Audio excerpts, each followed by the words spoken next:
क्या आपके भी हाथ में एक मोबाइल है और उस मोबाइल में एक प्यारा सा सिम है? तो यकीन मानिए ये वीडियो आपके लिए है। आगे बढ़ने से पहले आप लोगों से रिक्वेस्ट करना चाहता हूं कि इस वीडियो को शेयर कीजिए, दूर तक पहुंचाइए। क्या पता आपके एक शेयर की वजह से जो है भारत के करोड़ों लोगों को फायदा हो जाएगा। मैं ऐसा क्यों कह रहा हूं, इस वीडियो में धीरे धीरे आप लोगों को समझ में आएगा। 2014 से लेके 26 तक का मैं एक डेटा लेके आया हूं। मल्टीपल प्लेयर हुआ करते थे 2014 में। आज जो है सरकार ने जो है डुओपोली में इसे बदल दिया है। भविष्य में मोनोपोली भी हो सकता है।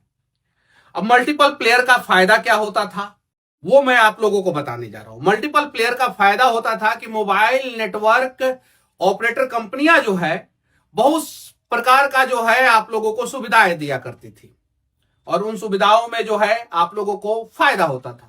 किसी का 10 रुपया में पूरे महीने का काम चल जाता था तो किसी का 50 रुपया में पूरे महीने का काम चल जाता था। आज आप होली के समय में रंग खरीदे या ना खरीदे, लेकिन आपको इस बात का टेंशन जरूर रहता है कि हम मोबाइल का रिचार्ज कहां से कराएंगे, कहां से हमारे पास 450-500 रुपया आएगा। अब समझिए इस चीज को। 2014 में क्या कहानी था पूरा मोबाइल ऑपरेटर का। भारतीय एयरटेल जो है उस समय नंबर 1 पे था। इसका भी मोनोपोली नहीं था क्योंकि इसका मार्केट शेयर 23% था। अगर थोड़ा भी ये मोनोपोली बनाता तो वोडाफोन जो है इसको ओवरटेक कर लेता, क्योंकि वोडाफोन का मार्केट शेयर जो है वो 18% के आसपास था। उसके बाद से जो है आइडिया सेलुलर का जो है मार्केट शेयर जो है 15% था। वोडाफोन भी मोनोपोली नहीं बना पाता क्योंकि आइडिया सेलुलर जो है उसको ओवरटेक कर लेता। उसके नीचे जो है Reliance communication RCom 11%, BSNL 8%, Aircel जो है 8.2%, टाटा डोकोमो 6.9% और यूनिनॉर जो है 4.4%, एमटीएनएल जो सिर्फ और सिर्फ महानगर में था वो जो है 1% के आसपास और वीडियोकॉन तथा अदर्स जो है वो 2.2% के आसपास था। ये मार्केट शेयर था। अब इसमें जो है हर साल जो है स्थितियां बदलती थी टेलीकॉम ऑपरेटर की। तो सारे टेलीकॉम ऑपरेटर को डर लगा रहता था कि भाई हम अगर अच्छा सर्विस अच्छे रेट में नहीं देंगे तो हमारी स्थितियां बदल सकती है। जैसे रिलायंस कम्युनिकेशन ने थोड़ा सा गलती किया तो आइडिया, वोडाफोन और एयरटेल तीनों जो है इससे आगे निकल गया। एक समय जो है रिलायंस कम्युनिकेशन जो है सबसे आगे था। आइडिया ने थोड़ा सा गलती किया तो उससे आगे जो है वोडाफोन निकल गया। टाटा डोकोमो ने थोड़ा सा गलती किया तो उससे आगे जो है एयरसेल निकल गया। तो एक कंपटीशन था। तो लोगों को फायदा यह होता था कि किसी का 10 रुपया में काम चल जाता था, किसी का 50 रुपया में, किसी का 100 रुपया में। डेटा यूज करने वाले लोगों का 100 रुपया में काम चल जाता था। आज की स्थिति तो आप लोगों को पता है। अब ये धीरे धीरे जो है कैसे जो है मल्टीपल प्लेयर जो है वो मार्केट से आउट होते गए और उसके बाद से जो है मोनोपोली जो है दूसरे कंपनियों का बनते गया। अब आप ध्यान से देखिए कि 2014 में स्थिति क्या थी। ये देखिए 2014 की स्थिति है। 2015 में जो है एक कंपनी आउट होता है, लूप मोबाइल, ये लूप आउट होता है। 2016 में जो है वर्जिन आउट होता है। 2017 में जो है ऐसे ही जो है एक ऑपरेटर जो है आउट हो जाता है, टेलीनॉर या कोई और ऑपरेटर आउट हो जाता है। 2018 में जो है उसमें से 2 ऑपरेटर आउट हो जाते हैं। 2019 में जो है सिर्फ और सिर्फ ये 4 ऑपरेटर बच जाते हैं। 2019 में सरकार जब दोबारा आई चुन के, मोदी जी की सरकार 2014 से लेकर 2019 तक जो है इन्होंने जो है ये मल्टीपल प्लेयर को जो है 4 प्लेयर में जो है बदल दिया। अब ये 4 प्लेयर जो है अभी भी हैं, लेकिन इन 4 प्लेयर में से मैं बीएसएनएल को प्लेयर मानता ही नहीं हूं। क्यों नहीं मानता हूं? क्योंकि बीएसएन और लास्ट में एल लगा है बीएसएनएल में कि एल हट गया है, समझ में नहीं आता है। बचा जो है जियो, एयरटेल और वीआई में जो है भारत सरकार का जो है 49% शेयर है वीआई, वोडाफोन आइडिया में। अब मैं आप लोगों को दिखाता हूं, देखिए यहां पे वोडाफोन आइडिया में जो है भारत सरकार की बड़ी हिस्सेदारी 49% है। ये लास्ट में मैं बताऊंगा कि कैसे जो है ये 49% जो है पूरे टेलीकॉम इंडस्ट्री को जो है हिला के रख सकता है और कैसे जो है लोगों को फायदा होगा, वो मैं लास्ट में वीडियो के सबसे आखिरी में बताऊंगा। अब यहां से जो है कहानी शुरू होती है और ये सिर्फ और सिर्फ जो है 4 ऑपरेटर बच जाते हैं, 3 प्राइवेट ऑपरेटर और 1 सरकारी ऑपरेटर जो है बीएसएनएल। और बीएसएनएल का ही एक विंग था एमटीएनएल जो है 2025 में पूरी तरीके से शट डाउन हो गया और बीएसएनएल ऑन ऑफ मोड में जो है चल रहा है। सरकार ने जो है बीएसएनएल पे जबरदस्त पैसा खर्चा किया 4G नेटवर्क के लिए। अरे अभी जो है 6G पे रिसर्च हो रहा है। 5G जो है पूरे देश में जो है 50% से ज्यादा लोग जो है 5G का इस्तेमाल कर रहे हैं और 4G नेटवर्क के एक्सपांशन के लिए जो है सरकार ने जो है बीएसएनएल को ऑर्डर दिया है। क्यों दिया है? क्योंकि 4G का जो बड़ी बड़ी कंपनियां जो इक्विपमेंट्स बनाई थी, टावर बनाई थी, नेटवर्क बनाई थी, अब उसको तो रिलायंस या एयरटेल खरीद नहीं रहा है, वो तो डायरेक्ट जो है 5G पे जा रहा है। तो जो वेस्टेज मटेरियल बच गया उसका इस्तेमाल बीएसएनएल करे, सरकार यही चाहती है। और बीएसएनएल भारी घाटे में है। कभी कभी किसी किसी तिमाही में गलती से सरकार जो है उसको ना जाने किस हिसाब से प्रॉफिट में दिखा देता है, वो भी हल्का सा प्रॉफिट, 20 करोड़, 25 करोड़, 50 करोड़, वो भी, लेकिन है तो भारी घाटे में बीएसएनएल। वोडाफोन आइडिया जो है वो लगभग 50,000 करोड़ के घाटे में है। मर्जर हुआ, मर्जर के बाद जो है गवर्नमेंट ने जो है इसको सब्सिडी दिया, पैसा दिया, इसका शेयर जो है गवर्नमेंट ने 49% खरीद लिया। अब ये जियो जो है ये पूरे मार्केट को जो है निगल जाएगा और एयरटेल को जो है वो सपोर्टिंग प्लेयर के रूप में जो है खड़ा रखा जाएगा। जैसे वर्तमान समय में इंडिगो है, मार्केट शेयर उसका 60% से ज्यादा है और सपोर्टिंग रूप में जो है, सपोर्टिंग के रूप में जो है वो एयर इंडिया जो है चल रहा है। इंडिगो क्राइसिस से आप लोगों को पता चला होगा। एयर इंडिया को जो है इंडिगो का टक्कर देने के लिए जो है वर्तमान समय में आज के डेट में जो है कम से कम 500 नए फ्लाइट्स चाहिए। जो एयर इंडिया 500 नए फ्लाइट्स जिस दिन जोड़ेगा उस दिन इंडिगो जो है 1500 नए फ्लाइट जोड़ लेगा। ये स्थिति है इंडिगो की।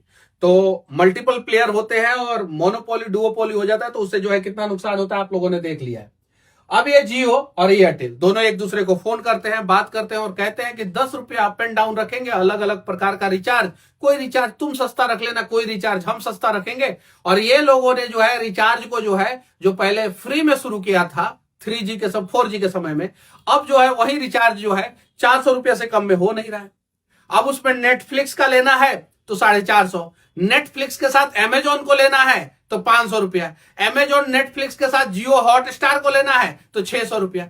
मतलब कि इस प्रकार से आपको लाचार और मजबूर कर दिया गया है कि आप जो है इनकी जो है झांसे में आएंगे, इनके ट्रैप में फंस जाएंगे। अब राघव चड्ढा ने जो है एक आवाज उठाया है सदन में, तो जो है लोग कह रहे हैं कि इस पे चर्चा होना चाहिए।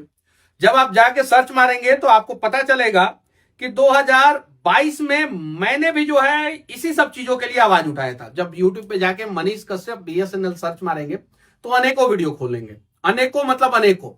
मैं अलग अलग जगहों पे जाके, दिल्ली जाके जो है, लखनऊ जाके जो है, पटना जाके जो है, अलग अलग जो बीएसएनएल हेडक्वार्टर में जाके जो है मैंने वीडियो बनाया था कि भाई जो है इनकमिंग कॉल पे जो है पाबंदी सरकार नहीं लगा सकती है। अब आते हैं असली मुद्दे पे। जब मोबाइल मैंने अपने पैसे से खरीदा है, उस पर टैक्स मैंने ना चाहते हुए भी दिया है, उसमें एक सिम लगाया है, सिम लगाने के दौरान जो है मुझे जो है उसको खरीदना पड़ा है, खरीदने के दौरान मुझे उस पर पैसे देने पड़े हैं और उस पर भी टैक्स देने पड़े हैं। तो भाई आउटगोइंग पे पाबंदी आप लगा सकते हैं ना, इनकमिंग पे पाबंदी कैसे लगा सकते हैं? और कौन होते हैं आप इनकमिंग पे पाबंदी लगाने वाले? इनकमिंग पे जो आप लोग पाबंदी लगा रहे हैं उससे नुकसान क्या हो रहा है? मैं आप लोगों को बता देना चाहता हूं कि इनकमिंग पे पाबंदी लगाने से नुकसान ये हो रहा है कि एक गांव में बैठा गरीब जिसका बेटा जो है पंजाब, दिल्ली, मुंबई में काम कर रहा है, उस बेटे के साथ अगर कुछ दुर्घटना हो जा रहा है तो वो गांव में जो है अपने माँ बाप को फोन नहीं कर पा रहा है क्योंकि माँ बाप के मोबाइल का इनकमिंग बंद है।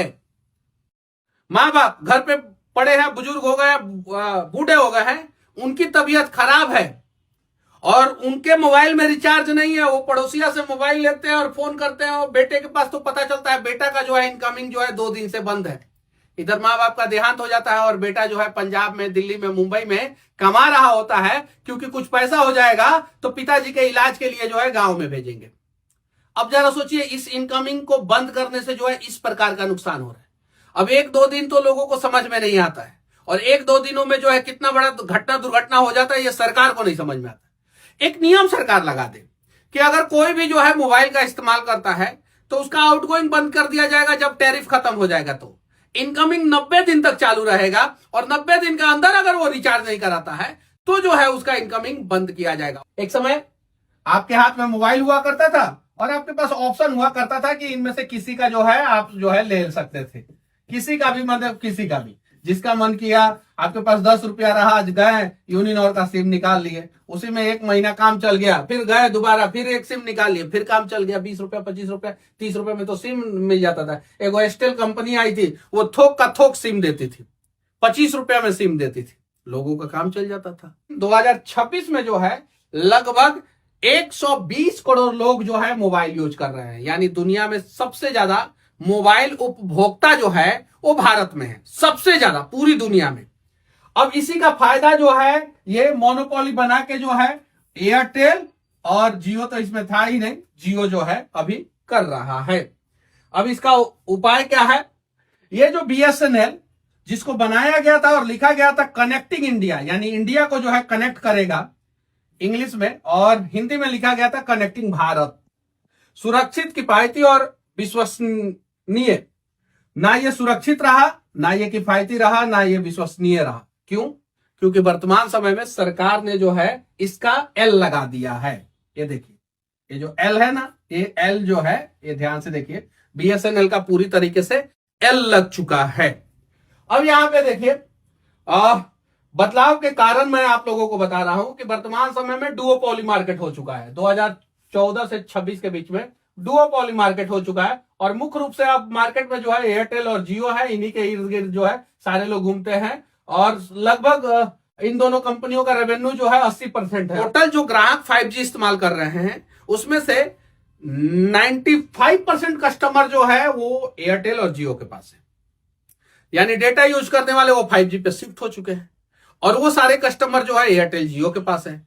वोडाफोन आइडिया जो है वो झक मार रहा है, घाटे में है, भयानक घाटे में है। उसमें जो है उसका शेयर जो है 49% जो है गवर्नमेंट ने खरीदा है, आप देख सकते हैं यहाँ पे।